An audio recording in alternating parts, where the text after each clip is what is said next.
반갑습니다. 네, 한 주간 잘 지내셨죠? 네, 반갑습니다. 이렇게 좋은 모습으로 볼 수 있어서 네, 반갑습니다.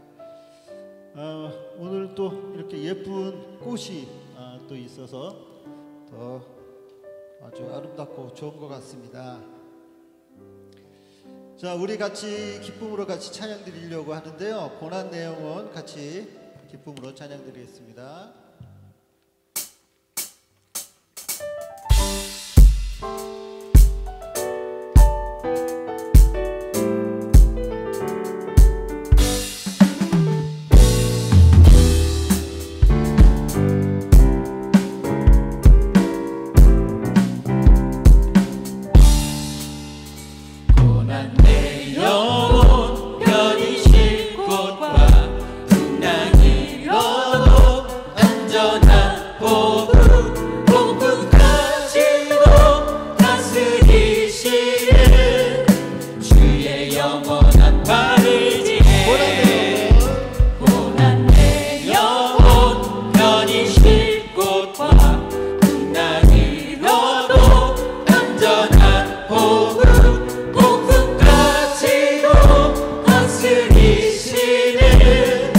주의 영원한 바르지에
주시옵소서.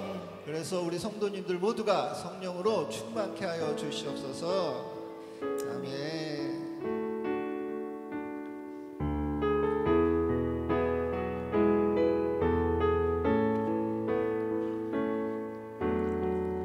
하나님 한 번도 나를 실망시킨 적 없으시고 언제나 공평과 은혜로 나를 지키셨네.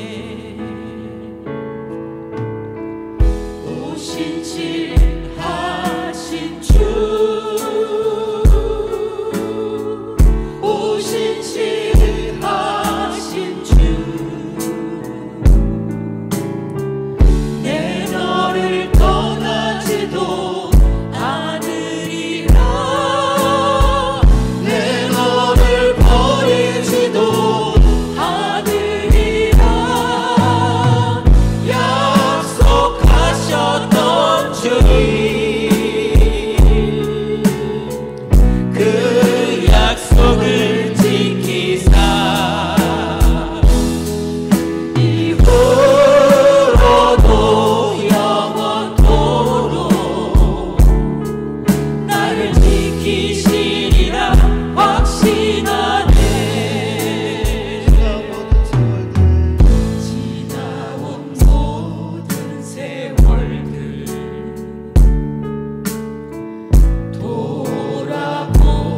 돌아보아도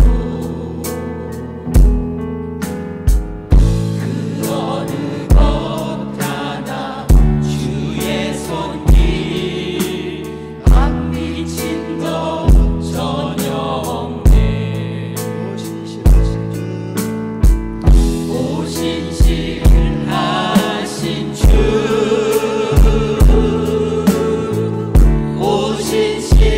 오신실하신 주, 내 너를 떠나지도 않으리라. 내 너를 버리지도 않으리라. 약속하셨던 주님, 그 약속을 지키사 이후로도 영원토록 나를 지키시리라 확신하네. 내 너를 떠나지도 않으리라. 내 너를 버리지도 않으리라. 약속하셨던 주님, 그 약속을 지키사 이후로도 영원토록 나를 지키시리라 확신하네. 하나님 사랑의 눈으로 너를 어느 때나 바라보시고 하나님 찬양 귀로서 언제나 너에게 기울이시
사랑과 은혜가 풍성하신 아버지 하나님 감사드립니다. 저희로 이 주의 첫날 시작을 주님께 나와 예배드리게 하시니 감사드리며 기도드립니다. 지난 한 주간 동안 우리에게 베푸신 사랑과 은혜에 감사드리며 우리의 삶을 돌아볼 때 온전한 예배자의 삶을 살지 못한 것을 회개드립니다. 주님, 우리의 삶의 모습이 주님을 향한 감사의 마음을 넘치게 하심으로 온전한 예배자의 삶이 되기를 바라옵고 원하옵니다.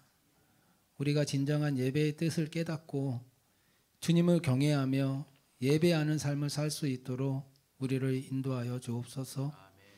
주님을 향한 우리의 마음이 순수하고 겸손하게 하심으로 우리가 주님 앞에 나아갈 때 우리의 예배가 주님께 기뻐 올려지는 온전한 예배가 되게 하여 주옵소서. 또한 우리의 믿음의 길을 나아가는 중에 주님을 향한 우리의 믿음이 의심과 흔들림이 없는 온전한 순종하는 믿음으로 살 수 있게 우리를 도와주세요.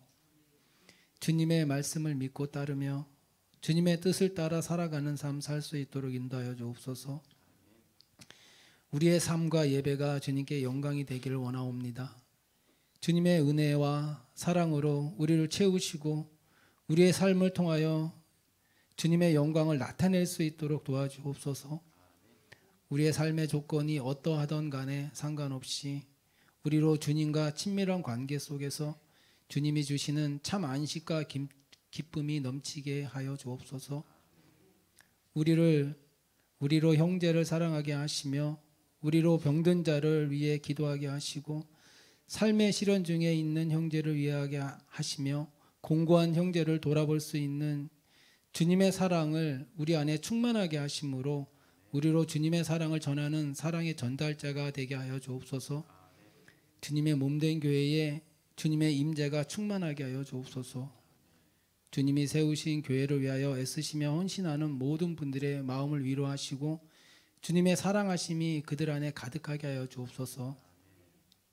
이 시간 말씀을 전하시는 목사님에게 주님의 성령이 충만하게 하심으로 말씀을 전하는 가운데 성령의 역사가 함께하사 말씀을 전하시는 자나 말씀을 듣는 우리 가운데 살아 숨쉬는 말씀에 충만하여 주님의 뜻을 깨달아 아는 귀한 시간 되게 하여 주옵소서. 교회를 이끌어 가시는 중에 주님의 도우심과 인도하심으로 주님의 은혜가 멈추지 않게 하시고 기도하는 모든 일이 주 안에서 이루어지는 역사가 주님의 교회를 든든히 세워지게 하여 주옵소서. 함께 동역하며 도우시는 모든 이들에게 동일한 은혜가 함께 하여 주옵소서. 감사드리며 오늘 주께 드리는 모든 기도가 우리의 믿음이 되게 하여 주옵소서. 예수님의 이름으로 기도드립니다.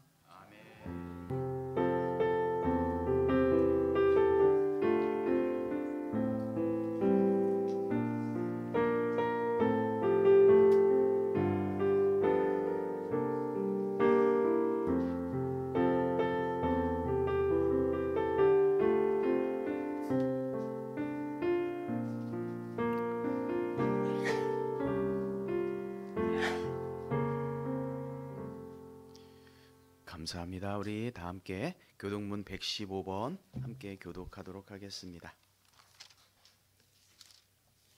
다 함께 교독문 115번입니다. 성문으로 나아가라, 나아가라. 백성이 올 길을 닦으라.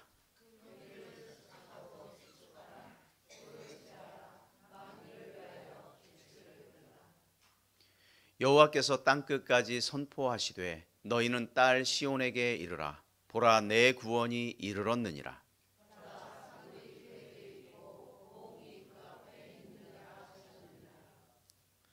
사람들이 너를 일컬어 거룩한 백성이라 여호와께서 구속하신 자라 하겠고,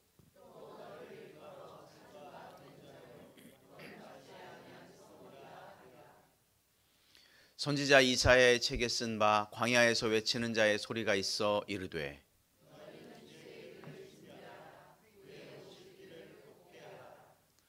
모든 골짜기가 메워지고 모든 산과 작은 산이 낮아지고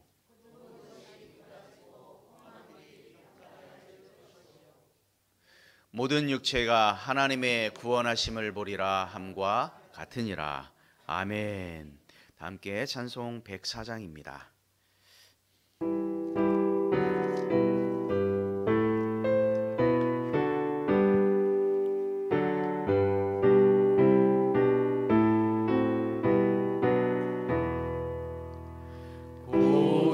고도소서 임마누엘 오 구하소서 이스라엘 그 도로 생활 고달파 메시아 기다립니다. 기뻐하라 이스라엘 곧 오시리라 임마누엘 곧 오소서 지혜의 주 온 만물 질서 주시고 참 진리의 길 보이사 갈 길을 인도하소서. 기뻐하라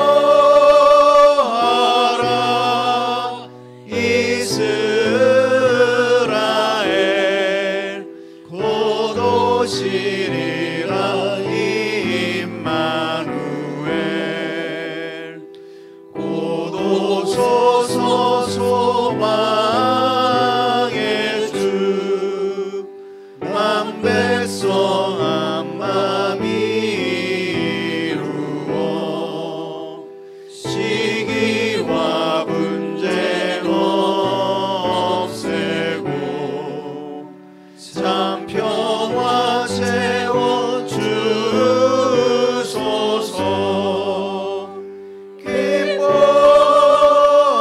기뻐하라 이스라엘 곧 오시리라 임마누엘.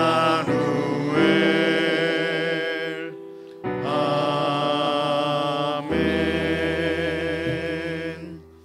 우리 옆 사람과 한번 인사합니다. 샬롬. 주의 이름으로 축복합니다. 환영합니다. 또 반가운 얼굴이 있어서 더욱 반갑습니다.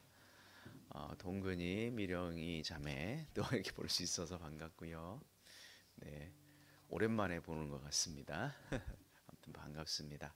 그리고 박수현 집사님 또 이렇게 앞에 강단을 또 장식해 주시고 섬겨 주셔서 너무 고맙습니다. 오랜만에 뵙는데 참 반갑고 축복합니다. 우리가 사랑의 목적 헌금을 여러분 지난번에 한번 광고 드렸는데요. 우리가 지난주 말씀드렸고 감사 헌금 봉투에 이렇게 사랑의 헌금 이렇게 따로 적어 주셨으면 좋을 것 같습니다. 그리고 지난번에 한번 말씀드린 것처럼 우리 다음 주까지 우리가 모아서 전달하도록 하겠습니다. 희귀성 난치병을 앓고 있는 전사랑 어린이입니다. 그래서 그 어린이를 위해서 사용하도록 하겠고요. 30살이 되면 이 친구가 죽음을 앞두고 있는데요.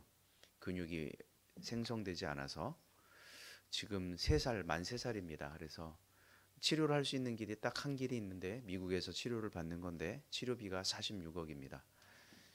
그래서 한 사람당 10,000원씩 46만 명이 헌금을 하면 살 수 있습니다.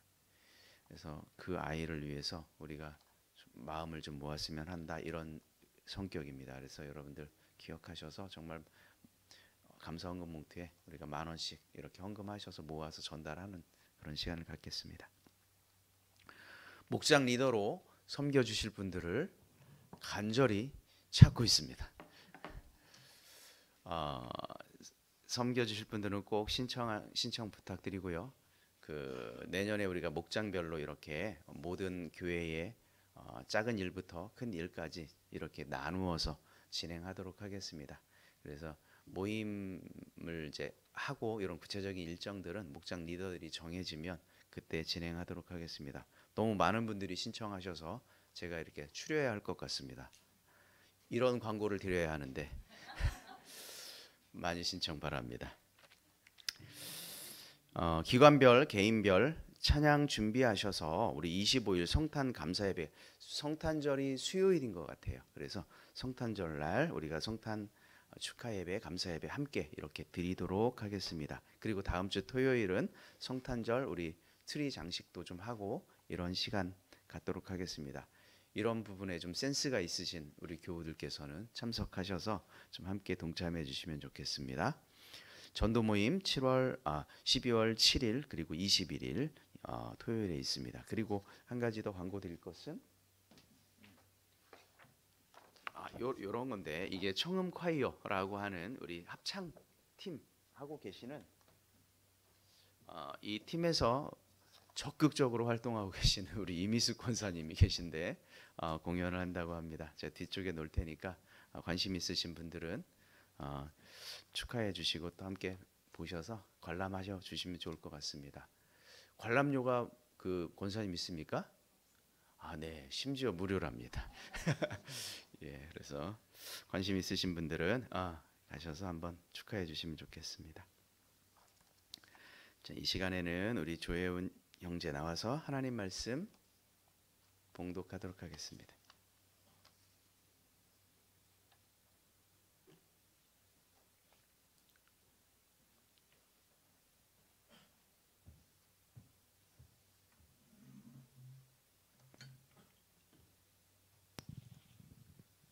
오늘 하나님이 저희에게 주신 말씀 이사야 9장 1절에서 6절 말씀입니다. 구약 성경 977쪽입니다. 네, 공독하겠습니다. 전에 고통받던 자들에게는 흑암이 없으리로다. 옛적에는 여호와께서 스불룬 땅과 납달리 땅이 멸시를 당하게 하셨더니 후에는 해변 길과 요단 저쪽 이방의 갈릴리를 영화롭게 하셨느니라. 흑암에 행하던 백성이 큰 빛을 보고 사망의 그늘진 땅에 거주하던 자에게 빛이 비치도다. 주께서 이 나라를 창성하게 하시며 그 즐거움을 더하게 하셨으므로 추수한 즐거움과 탈취물을 나눌 때의 즐거움과 같이 그들이 주 앞에서 즐거워하오니 이는 그들이 무겁게 맨 명예와 그들의 어깨의 채찍과 그 압제자의 막대기를 주께서 꺾으시되 미디안의 날과 같이 하셨음이니이다. 어지러이 싸우는 군인들과 신과 피 묻은 거두집 불의 섭같이 살라지리니 이는 한 아기가 우리에게 낳고 한 아들을 우리에게 주신 바 되었는데 그의 어깨에는 정사를 메었고 그의 이름은 기묘자라 모사라 전능하신 하나님이라 영존하시는 아버지라 평강의 왕이라 할 것임이라. 아멘. 감사합니다. 우리 다 함께 찬송가 292장 부르시면서 준비하신 예물 하나님께 올리겠습니다. 292장입니다.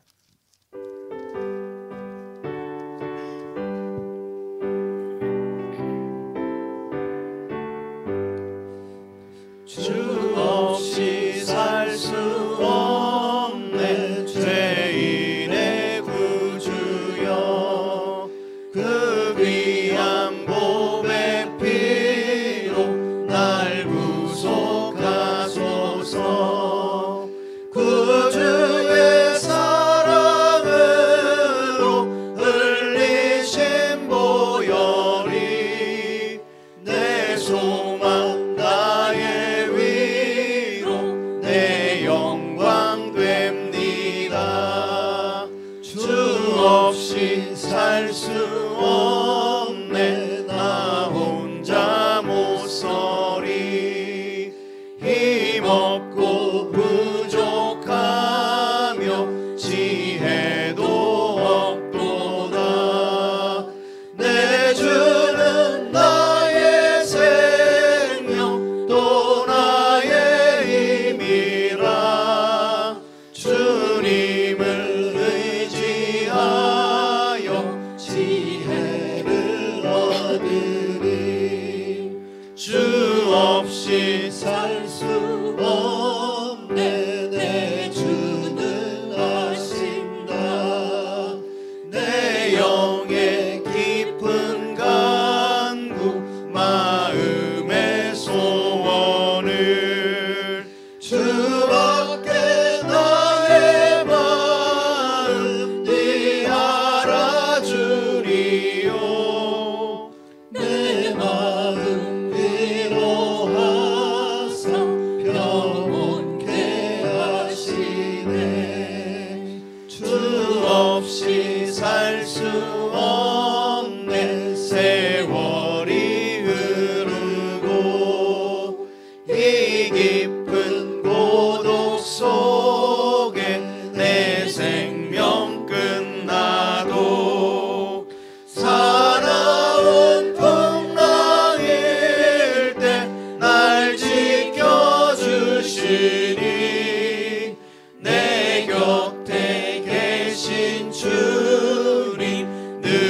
고맙습니다. 오늘 저희에게 귀하고 복된 날 허락하셔서 하나님 전에 나와 우리가 영과 진리로 예배로 나아갈 수 있도록 은혜 주시니 감사합니다.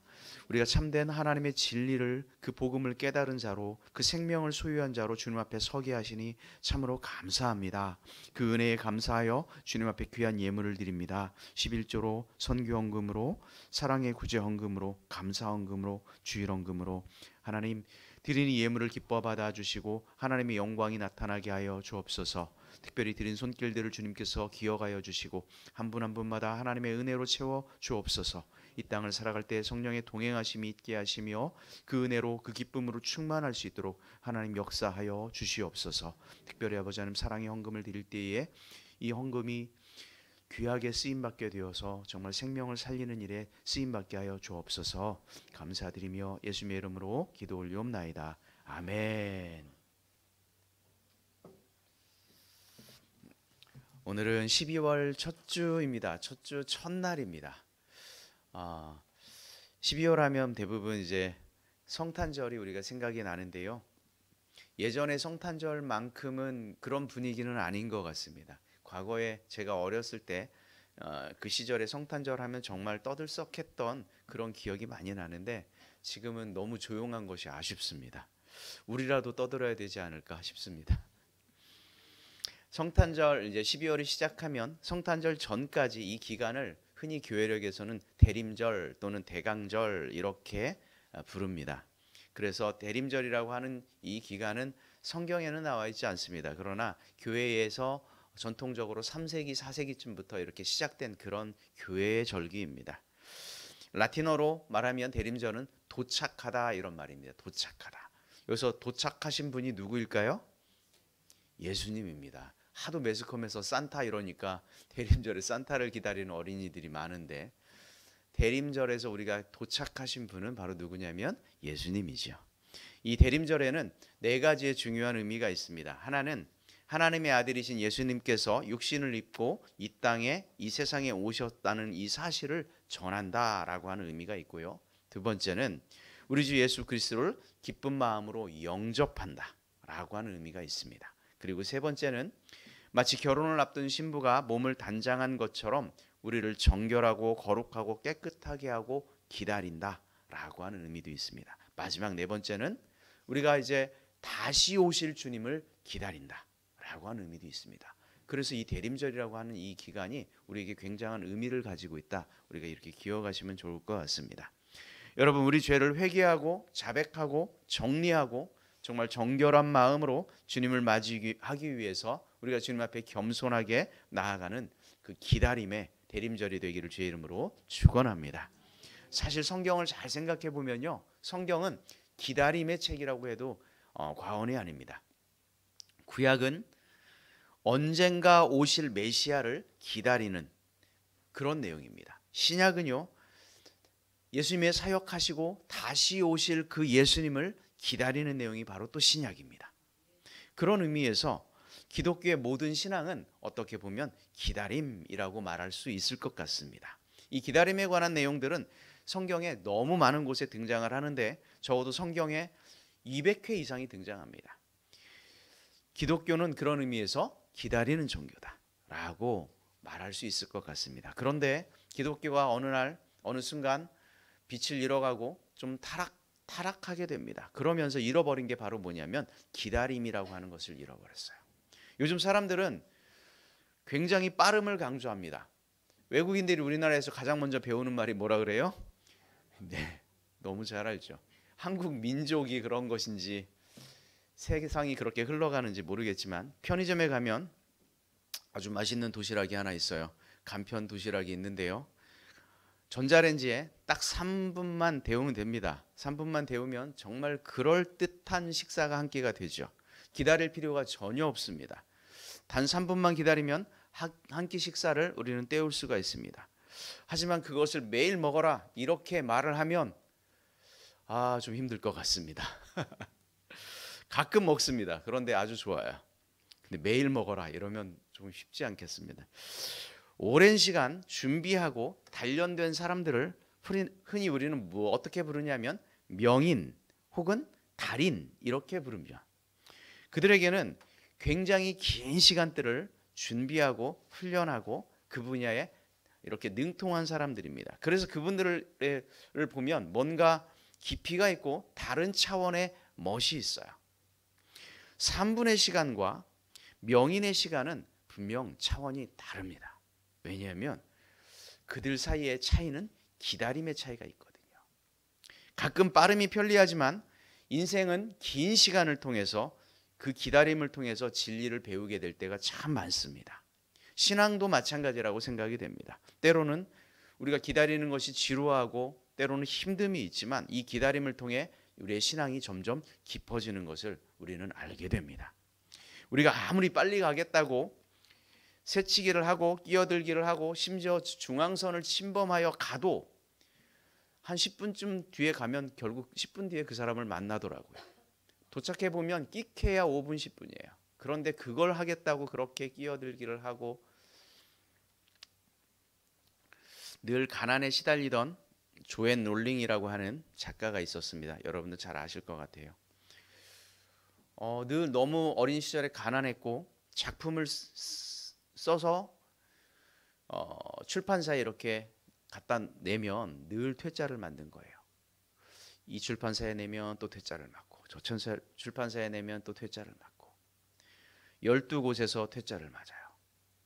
정말 가는 곳마다 퇴짜를 맞았습니다. 그녀에게는 그 시간이 너무도 긴 시간이었죠. 고통스럽게 다가왔을 거예요. 그런데 그런 기다림 끝에 그녀가 쓴 작품이 뭐냐면 해리포터입니다. 여러분 혹시 아십니까? 해리포터라고 하는 이 작품을 통해서 책으로 출간되었고 영화화되었습니다. 순간적으로 그 모든 기다림이 그녀의 삶을 바꿔버렸습니다. 병상에서 10년 동안 쓴 마가렛 미첼이 쓴 책이 있습니다.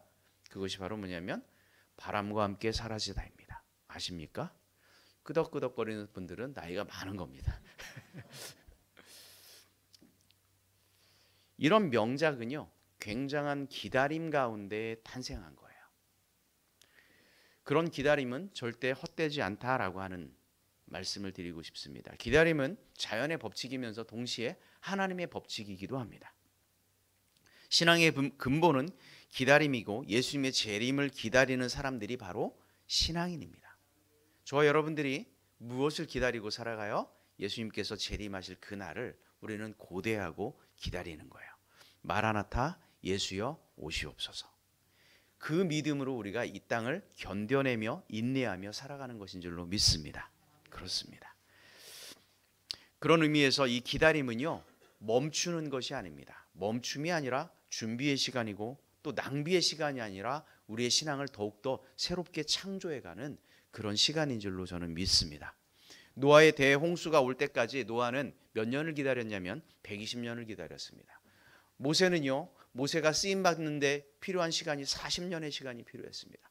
그 긴 시간들을 기다리면서 성경 속에 이런 위대한 인물들은 그 기다림을 인내하고 결국 하나님의 때에 맞춰 그들은 쓰임 받게 됩니다. 이 기다림은 결국 약속대로 성취되는 줄로 믿습니다. 여러분, 올 한 해가 다가기 전에 여러분들은 무언가를 기다리면서 살아오셨습니까? 어떤 마음의 소원을 가지고 살아오셨습니까? 바라기는 위로와 회복을 주시는 예수님을 믿음의 눈으로 바라보면서 베푸신 은혜에 감사하고 주님과 동행하는 그 삶을 살아서 여러분이 가진 그 마음의 소원, 주님의 뜻 가운데 아름답게 이루어지기를 주의 이름으로 축원합니다.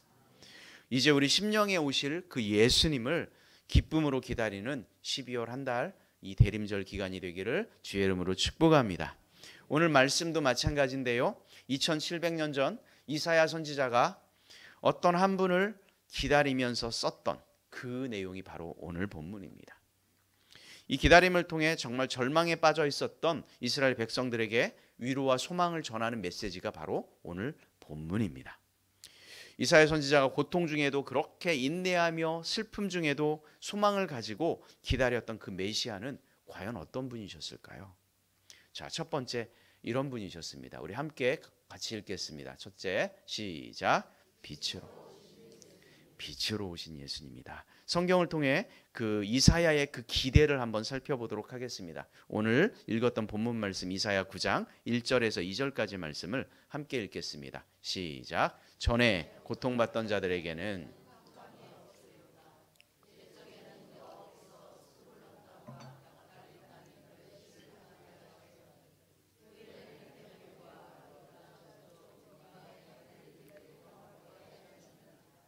흑암에 행하던 백성이 큰 빛을 보고 사망의 그늘질 땅에 거주하던 자에게 빛이 비치도다. 아멘. 전에 고통받던 자들에게는 뭐가 없으리로다? 흑암이 없으리라. 이 말은 뭐냐면 전에 흑암이 있었다. 흑암이 있었다. 이런 말입니다. 흑암은 전혀 앞을 볼 수 없는, 빛이 전혀 들어오지 않는 상태를 흑암이라고 하는 단어로 표현했습니다. 수요일 날 눈이 정말 많이 왔죠. 정전이 되었다고 안수 집사님이 전화가 왔어요.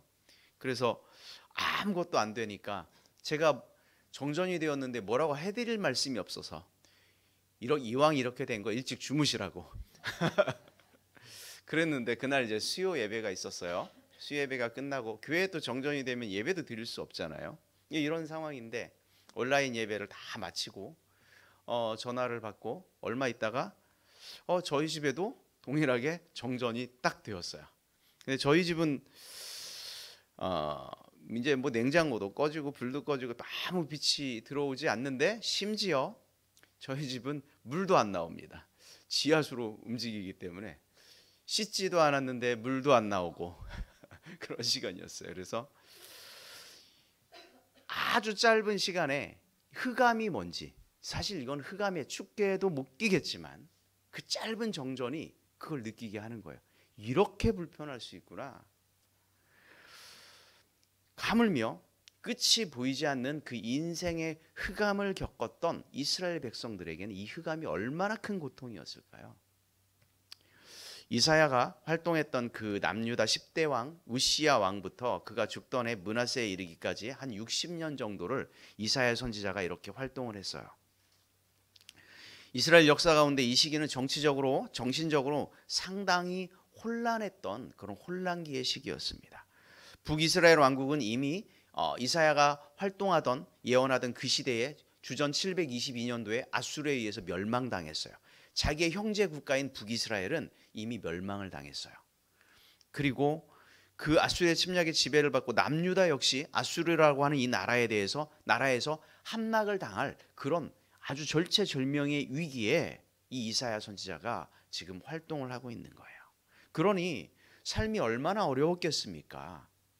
이런 정치적 혼란과 극심한 우상 숭배의 풍조로 인해서 정말 총체적인 타락을 겪고 있던 이런 삶을 바로 성경은 뭐라고 표현했냐? 흑암이라고 표현했어요. 우리가 겪는 정전 정도가 아니죠. 정말 인생의 흑암을 그들이 겪고 있었어요. 그런데 오늘 1절의 말씀에 보니까 전에 고통받던 자에게 무엇이 없으리라? 흑암이 없으리로다. 그렇습니다. 다 같이 1절 말씀을 한 번 더 보겠습니다. 자, 1절 말씀 다 같이 시작. 전에 고통받던 자들에게 흑암이 없으리로다. 옛적에는 여호와께서 스불론 땅과 납달리 땅이 멸시를 당하게 하셨더니 후에는 해변 길과 요단 저쪽 영화롭게 하셨느니라. 아멘. 이사야는요, 하나님의 징계로 고통받는 그 스불론과 납달리 땅이 멸시를 이제 앞으로는 영화롭게 될 것이다, 이렇게 이야기합니다. 그리고 그 흑암에 빛을 비추겠다. 2절 말씀을 한 번 더 같이 보겠습니다. 2절 말씀. 흑암에 행하던 백성이 그늘진 땅에 거주하던 자에게 빛이 비치도다. 흑암을 한 번에 물리치는 방법은 뭡니까? 빛이 들어오는 거예요. 그렇죠? 제가 정전을 경험해 보니까 조금 뒤에 빛이 들어오니까 전기가 이렇게 소중한 것인지 그때서 느끼게 돼요. 전기가 들어오면 모든 게 다 끝이 나요. 성경에는요, 생략되어 있는 그 말이 하나가 있었어요. 우리가 1절을 읽었는데 이 앞에 흑암, 전에는 흑암이었더니 이렇게 시작하잖아요. 사실은 그 말 앞에 접속사가 하나가 있어요. 바로 뭐냐면 그러나입니다. 그러나 이렇게 시작합니다. 그러나. 그러면서 소망을 제시하는 거예요. 전에는 그렇게 흑암이었으나 그러나 이렇게 이제 그 다음 절을 이어가는 겁니다. 하나님은 이스라엘이 우상 숭배와 죄악으로 인해 낯을 가리셨으나 고통과 멸시로 인해 모든 소망이 끊어진 흑암 같은 나날을 보내던 백성들에게 그러나 큰 빛을 비추겠다. 이렇게 말씀하는 거예요. 1절에 보니까 아까 우리 지명 두 개가 나와요. 하나는 스불론, 하나는 납달리입니다. 스불론과 납달리는 어디냐면 갈릴리 호수 그 주변 동네예요. 갈릴리 호수 주변 동네. 그 인근을 스불론과 납달리라고 이야기합니다. 그리고 이방의 갈릴리라고 불렀던 이곳이 바로 이 갈릴리 호수 주변을 의미하는 거예요. 이곳은 해안 그 변경의 갈릴리 지방은 지정학적으로 이스라엘의 그 12지파 중에서 이방 세력의 가장 큰 영향을 받고 있는 침략이 많은 이런 지역이었던 거예요.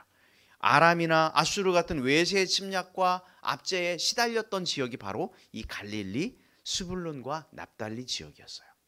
그러니 다른 사람들이 봤을 때 이곳은 너무도 버려진 땅인 거예요. 어둡고 소외되고 그늘진 그런 땅이 바로 이 갈릴리 지역이었던 거예요. 바로 그곳에 하나님께서 어떻게 하시겠다? 구원의 빛을 비추시겠다.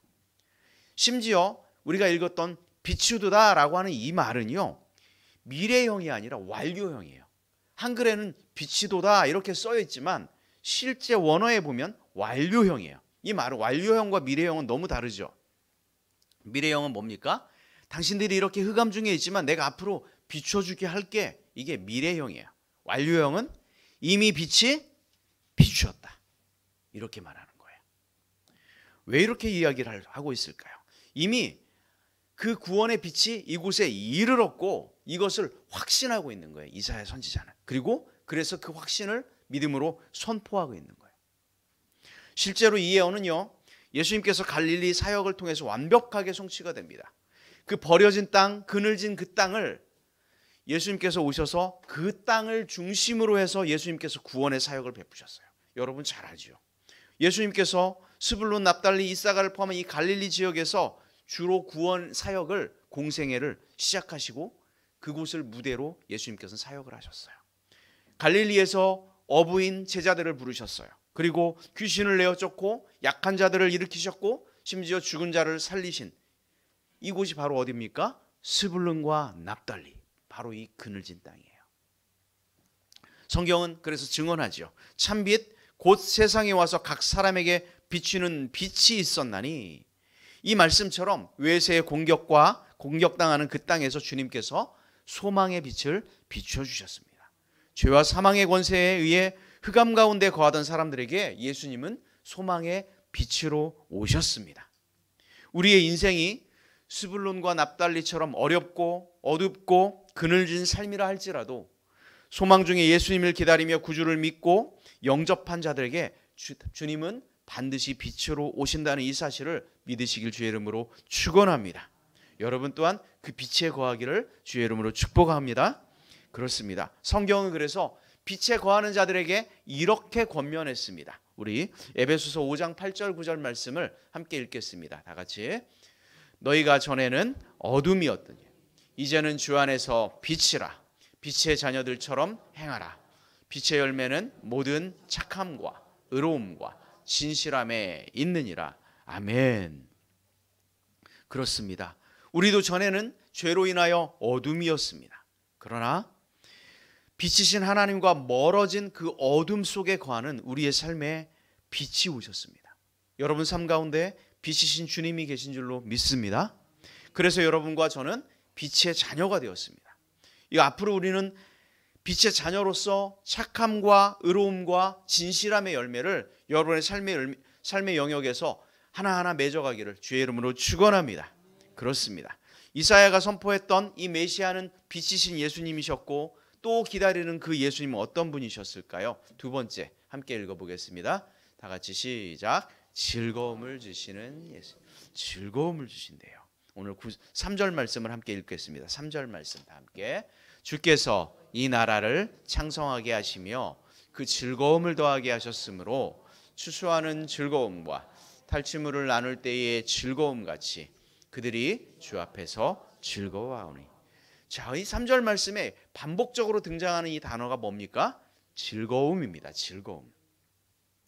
주님께서 우리에게 즐거움을 주셨다라고 하는 겁니다.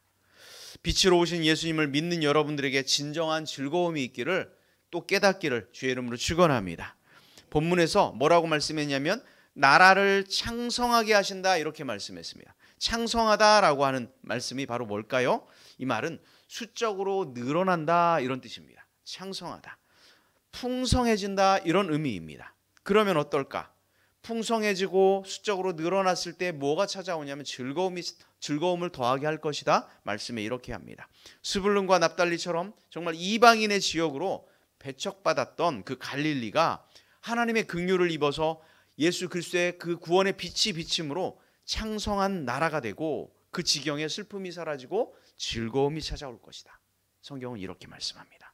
어떤 즐거움이었을까요? 한번 3절 말씀을 다시 보면서 그들에게 찾아온 즐거움이 무엇인지 한 번 더 살펴보려고 합니다. 함께 읽겠습니다. 3절 말씀을 주께서 그 즐거움을 더하게 하셨으므로 추수하는 즐거움. 자, 여기에 보니까요. 어떤 즐거움이에요? 추수하는 즐거움. 여러분 추수해 보셨습니까?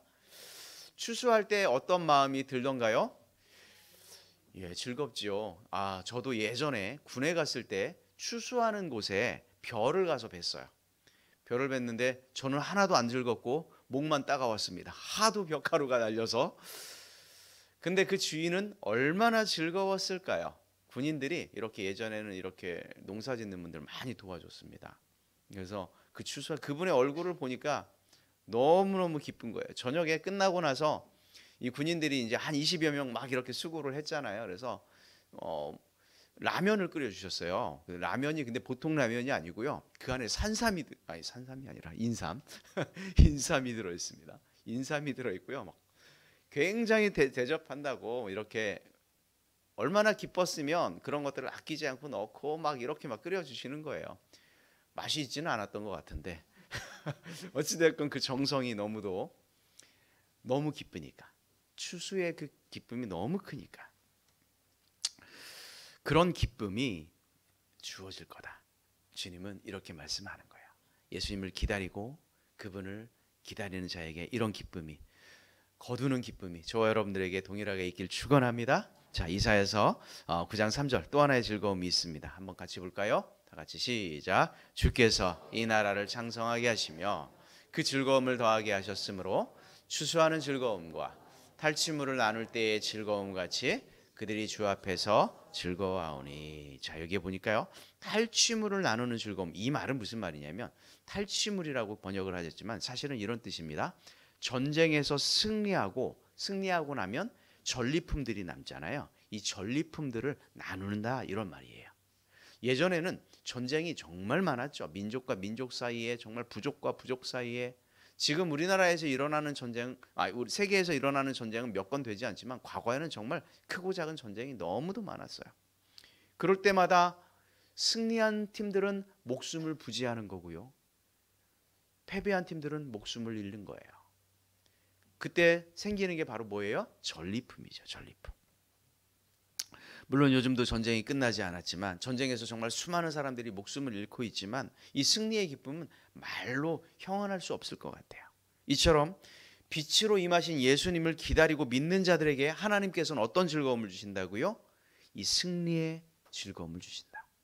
사탄 마귀로부터 우리가 지옥에 떨어져야 할 그 인생이 승리하는 거예요. 승리하여서 예수 그리스도를 믿는 그 순간 우리의 즐거움은 어디에 있게 되는 겁니까? 하나님의 나라, 천국으로 화하게 되는 줄 믿습니다. 그러니 우리는 기쁠 수밖에 없지요. 예, 이 기쁨이 있는 거예요. 저 여러분들이 예수님을 기다리고 만난 그 여러분들이 이 즐거움과 기쁨을 누리며 살아가기를 주의 이름으로 축원합니다. 그리고 이제 2절, 4절 말씀을 이어보겠습니다. 그 누리게 될 기쁨이 얼마나 큰 것인지 구체적으로 언급하고 있는 구절이 4절이에요. 함께 읽겠습니다. 이는 그들이 무겁게 맨 멍에와 그들의 어깨에 막대기를 주께서 꺾으시되 미디안의 날과 같이 하셨음이니라. 아멘. 여기에 보니까요, 멍에는 백성이 자유를 잃고 노예로 살아가게 되는 그 속박을 의미하는 단어가 멍에입니다. 또 채찍과 막대기는 뭐예요? 멍에 아래에서 놓인 그 가축을 조종하는 것이 바로 뭐예요? 채찍이에요. 이 채찍과 멍에를 메고 있는 사람들이 바로 누구일까요? 이스라엘 백성들이에요. 그리고 조종하고 있는 나라들은 아마 아수르와 같은 강대국일 거예요. 침략하는 나라들일 거예요. 이런 나라들로부터, 이 탄압으로부터 어떻게 된다? 자유롭게 된다. 그 이야기를 하면서 어떤 말을 하냐면 미디안의 날과 같이 하셨다. 미디안의 날. 여러분, 미디안의 날이 뭘까요? 미디안의 날은 바로 뭐냐면 사사기 7장에 있는 그런 내용입니다. 미디안이 7년 동안 이스라엘을 지배했던 때가 있어요. 억압하고 수탈하고 너무 심해서 이스라엘 백성들은 자기의 집에서도 살 수가 없었어요. 그래서 어떻게 했냐면 자기 집에서 살 수가 없으니까 동굴과 산에 숨어서 지냈어요. 자기 집이 바로 여기에 있는데 이곳에 살 수가 없어요. 너무 수탈이 심하고 강압이 심하니까. 이게 바로 미디안의 날이에요. 그런데 피난 중에 이스라엘 백성들이 곡식을 재배하고 추수할 때가 되잖아요. 그러면 미디안, 아말렉, 동방 그 유목 민족들이 가축을 막 몰고 와서 들판의 곡식을 다 수탈해 갔어요. 기껏 농사를 지어 놓으면 자기네들은 하나도 먹을 수가 없었고 이방 민족들이, 힘센 민족들이 쳐들어와서 다 수탈해 갔어요. 이스라엘 백성들은 어떻게 됐을까요? 자기의 백성들이 먹을 곡식도 없고 짐승들을 먹여 살릴 곡식도 없습니다. 결국 굶어 죽어가는 거예요. 양식 없이 하나님 앞에 그들은 살려달라고 부르짖게 됩니다. 이것이 7년이에요. 하나님께서 미디안에게 이렇게 속절없이 착취당하고 있는 이 이스라엘 백성들의 기도를 듣게 됩니다. 도무지 벗어날 수 없는 이 절망적인 상황 속에서 한 사람을 세우게 되는데 바로 그 사람이 누구냐면 기드온입니다. 기드온을 세워서 미디안과 대항하게 하는데 몇 대 몇의 싸움이었냐면 300명과 13만 5천 명의 싸움입니다. 그런데 우리가 아는 바와 같이 이 300명이 13만 5천 명을 어떻게 하게 돼요? 이겨요. 이 기쁨이 얼마나 컸을까요? 우리가 1년만 수탈을 당하고 공격을 당해도 사람이 아마 정신이 이상해지고 아마 문제가 생길 거예요. 7년 동안 이런 수탈을 당했는데 심지어 병력도 그렇게 많지 않은데 13만 5천 명을 상대해서 이길 거라고 생각지도 못했는데 몇 명이? 300명이 이겼어요. 그러니 이 기쁨이 얼마나 컸을까요? 이 즐거움이 얼마나 컸을까요? 자, 그리고 이어서 5절은 빛 되신 예수 그리스도가 임할 때 이루어질 이스라엘의 승리를 아예 확실하게 못 받고 있습니다. 5절 말씀을 같이 읽겠습니다. 다 같이 5절. 어지러이 싸우는 군인들의 신과 피 묻은 겉옷이 불의 섭같이 살라지리니. 아멘. 군인들의 신과 피 묻은 겉옷이 불의 섭같이 다 살라져 버린다. 전쟁이 끝나고 평화로운 상태를 줄 것이다. 이 이야기를 제가 하고 있는 겁니다. 그렇습니다. 실제로 이 예언은 히스기야와 요시야 왕 때 이루어지게 되었지만 일부분이 이루어지게 됩니다. 그러나 진정한 성취는 언제 이루어졌냐? 예수 그리스도에 의해서 이루어진 줄로 믿습니다. 사랑하는 성도 여러분, 예수님은 모든 통치와 모든 권세와 능력을 멸하시고 모든 원수를 그 발 아래 두시고 심지어 사망의 권세에서 우리를 해방하는 그 능력의 주님이신 줄로 믿습니다. 예수님은 죄로 인하여 수고하고 무거운 짐진 자들을 오늘 이 시간도 부르고 계십니다. 스불론과 납달리 같은 그늘의 흑암의 인생을 부르고 계십니다. 그리고 그들에게 빛을 주시고 즐거움을 주시길 원하십니다. 사랑하는 성도 여러분, 그 즐거움을 우리가 기다리며 그런 기다리는 이 시간 되기를 주의 이름으로 축원합니다. 자, 이사야가 기다리던 메시아는 누구였을까요? 어떤 분이었을까요? 여러 가지 이름으로 묘사를 했어요. 이사야 선지자를 함께 보겠습니다. 첫 번째, 다 같이 시작. 능력과 은혜의 이름 예수 그리스도입니다. 하나님의 백성이 기뻐할 가장 결정적인 이유가 오늘 읽었던 본문 말씀 6절에 기록되어 있습니다. 한 아기가 태어날 것이다. 한 아기가 태어날 것이다. 이미 이사야 선지자는 예수님이 오시기 전 700년 전에 이 예언을 한 거예요. 그 아기에게 붙는 수식어가 너무도 거창합니다. 한번 6절 말씀을 같이 읽어보도록 하겠습니다. 6절 말씀 다 같이. 이는 한 아기가 우리에게 낳고 한 아들 우리에게 주신 바 되었는데 그의 어깨에는 정사를 메었고 그의 이름은 기묘자라 모사라 전능하신 하나님이라 영존하시는 아버지라 평광의 왕이라 할 것임이라. 아멘. 정말 대단한 인물이 태어날 것이다 이렇게 예언했는데 이 예언한 이분이 바로 누구예요? 어깨에는 정사를 메었고 정사를 메었다는 이야기는 뭡니까? 이 아기가 결국 온 인류의 뭐가 될 것이다? 왕이 될 것이다. 정사는 정권, 통치 이런 뜻입니다. 대단한 통치자가 될 아기라는 거죠. 지구 역사 속에 존재했던 왕들을 한번 여기에 대입해 보십시오. 어깨에 정사를 맺고 엄청난 통치를 일으켰던 왕들이 누가 있을까요? 징기스칸, 알렉산더, 나폴레옹 이런 분들이 있겠죠. 세종대왕도 있고요. 링컨도 있습니다. 그러나 이사야 선지자가 예언했던 이 말씀에 대입할 수 있는 사람은 단 한 사람도 없습니다. 아마 그분들께 이사야의 말씀이 당신이냐고 물었으면 그들은 아마 다 손살에 쳤을 거예요. 내가 어떻게 감히 였겠죠. 물론 우리는 그분들을 한 시대를 풍미했던 분들로 정말 존경할 수 있습니다. 그러나 온 인류의 역사를 구원하는 빛으로 그분들을 대입할 수는 없습니다.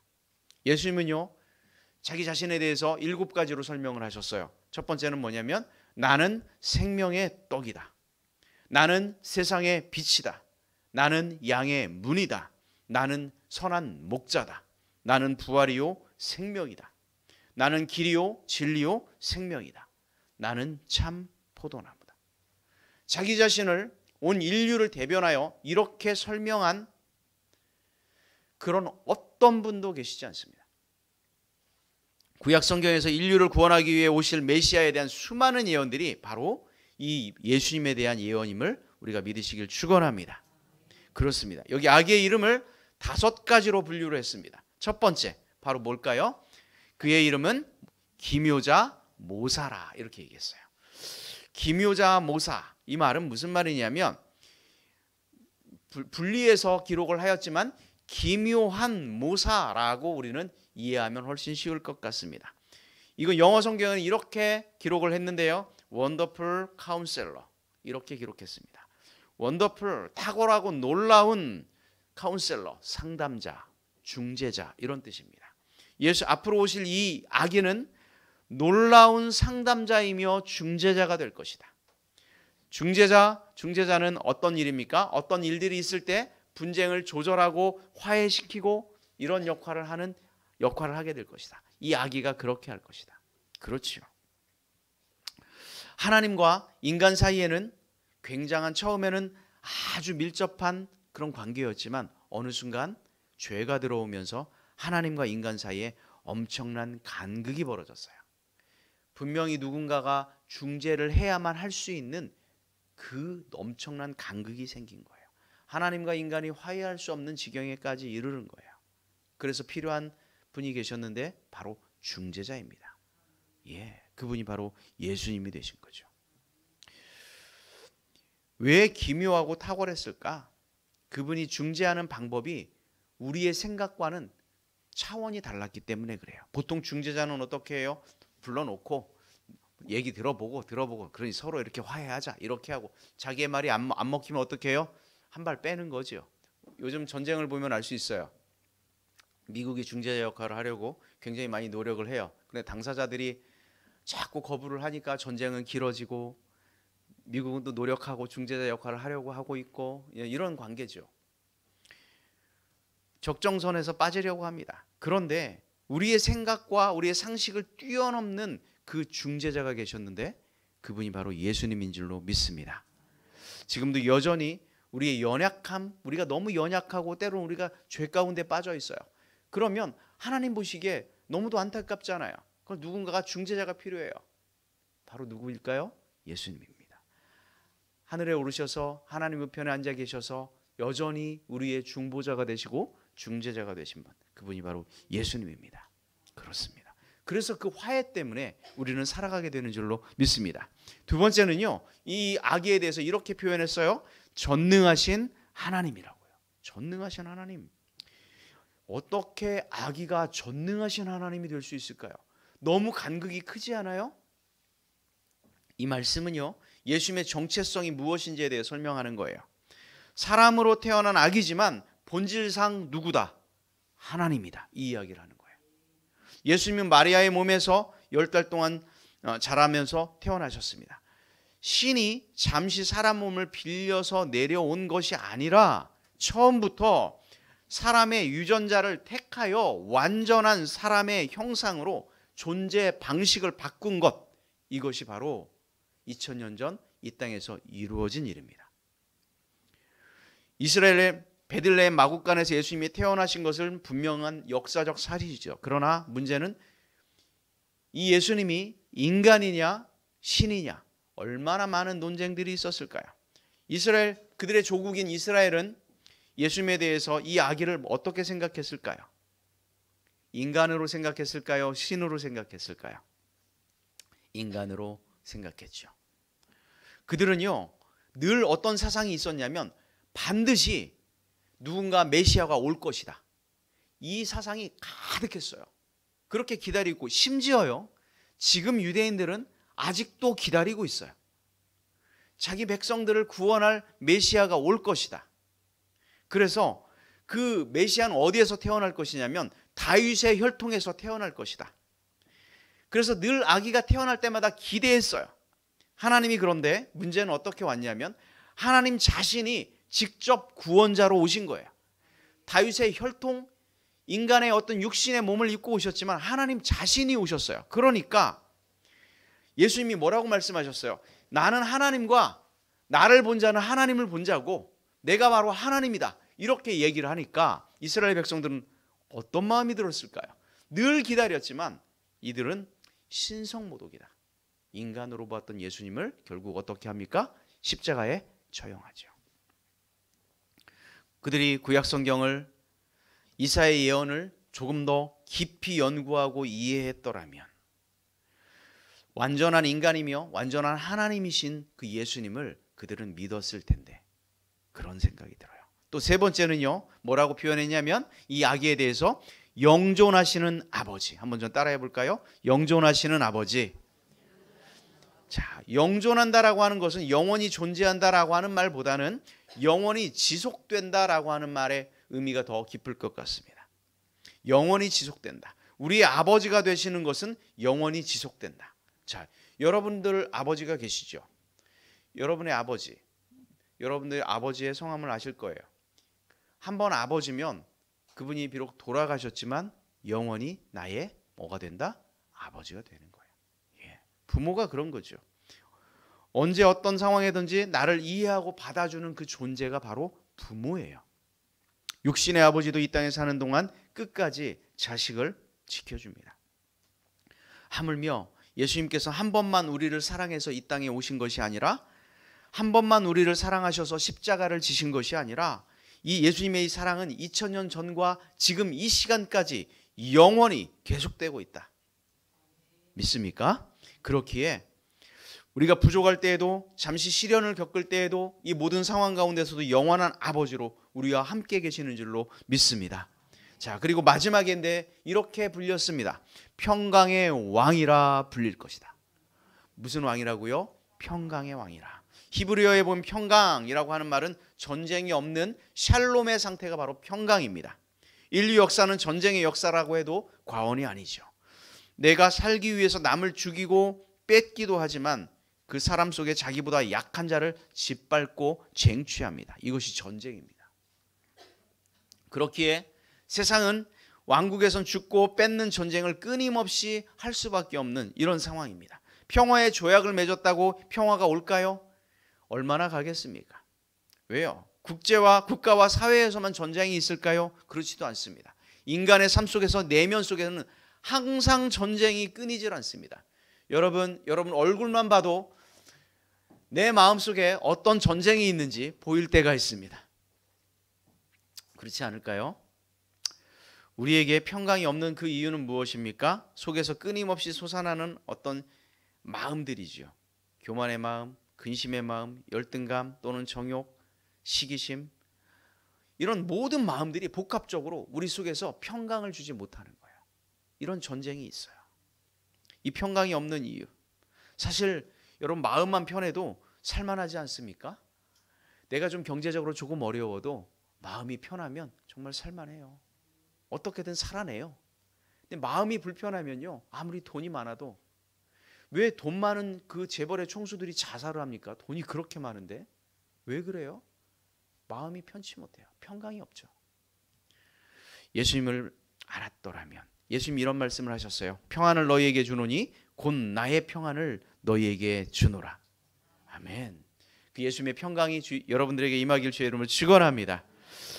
말씀을 정리하겠습니다. 이사야 선지자가 2700년 전에 한 아기에 대해서 그 예언한 내용이 바로 오늘 말씀이에요. 그 아기는 흑암에 행하던 그 백성들에게 빛을 주시고 사망의 그늘진 땅에 거하는 자들에게 생명을 주시고 멍에와 압제에 있던 자들에게 소망과 평화를 주실 것이라고 그 예언하셨습니다. 그 새로운 통치자가 바로 예수님인 줄로 믿습니다. 이사야가 통치하던 그 시기 아수르, 애굽 그리고 바벨론 강대국들이 약소국들을 무자비하게 짓밟고 무력으로 정복하던 그 흑암의 때였습니다.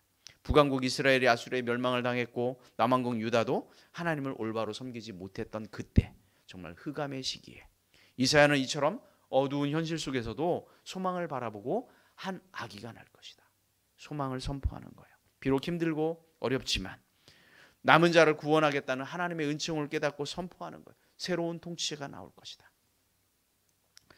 2700년 전 그 예언대로 하나님의 아들이요 인류의 구원자로 오신 그 예수님은 오늘도 연약한 저 여러분들을 찾아오셔서 여러분의 마음을, 나의 마음을 만져주시고 변화를 일으켜주시는 줄로 믿습니다.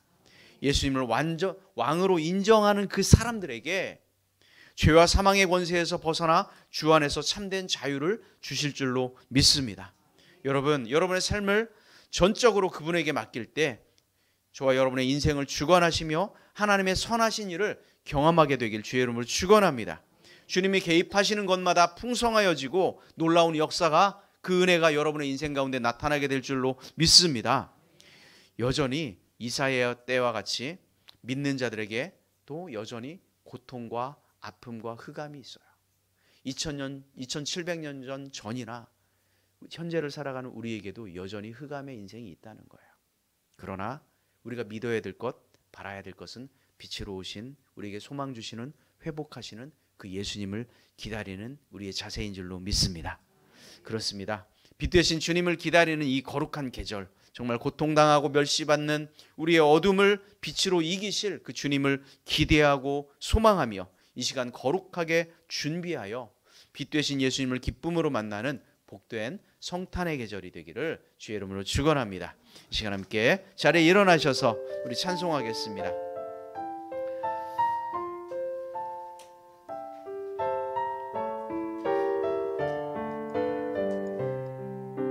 기뻐하며 경배하세 영광의 주 하나님. 주님 앞에서 우리의 마음이 피어나는 꽃처럼 하나님께 영광의 찬송을 올리겠습니다. 기뻐하며 경배하세 영광의 주 하나님. 주 앞에서 우리 마음 피어나는 꽃 같아. 죄와 슬픔 사라지고 의심 구름 거치니 변함없는 기쁨의 주 밝은 빛을 주시네. 땅과 하늘 만물들이 주의 솜씨 빛내고 별과 천사 노래소리 끊임없이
목자들 양떼들을 지킬 때 한밤중에 목자들 양떼들을 지킬 때 아름다운 노래가 전하게 들 아멘.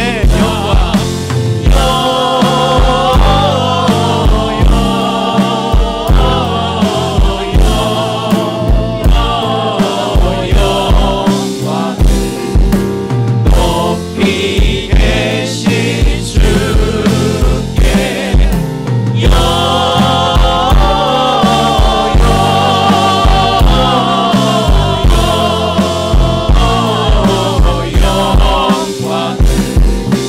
높이 계신 주님 베들레헴 달려가 베들레헴 달려가 나시나기 예수께 그러 경배합시다. 탄생 그 안에 누인 어린아기 예수께 그 안에 누이신 어린아기 예수께 우리들도 다 함께 기쁜 찬송 부르자. 영광을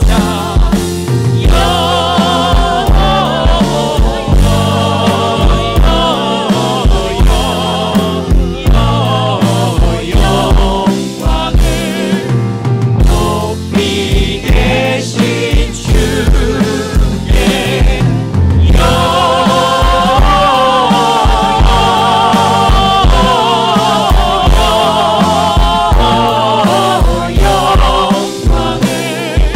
높이 계신 주님께 함께 박수 하나님께 영광 올립니다. 주님 우리 가운데 빛으로 오시옵소서. 우리가 주님을 기다립니다. 회복의 영으로 우리에게 와 주시옵소서. 우리가 주님을 기다립니다. 치유의 영으로 우리에게 와 주시옵소서. 우리가 주님을 기다립니다. 하나님 흑암 가운데 우리 인생 가운데 오시는 주님을 우리가 믿음으로 준비하며 기다립니다. 하나님 우리와 함께하여 주옵소서. 이제는 예수 그리스도의 은혜와 하나님 아버지의 놀라우신 사랑하심과 성령님의 교통하시며 내주하시며 동행하심의 역사가 주님의 오심을 믿음으로 진실함으로 거룩함으로 기다리는 우리 모든 교우들 가운데 이제로부터 영원토록 함께하기를 간절히 축원드리옵나이다. 아멘.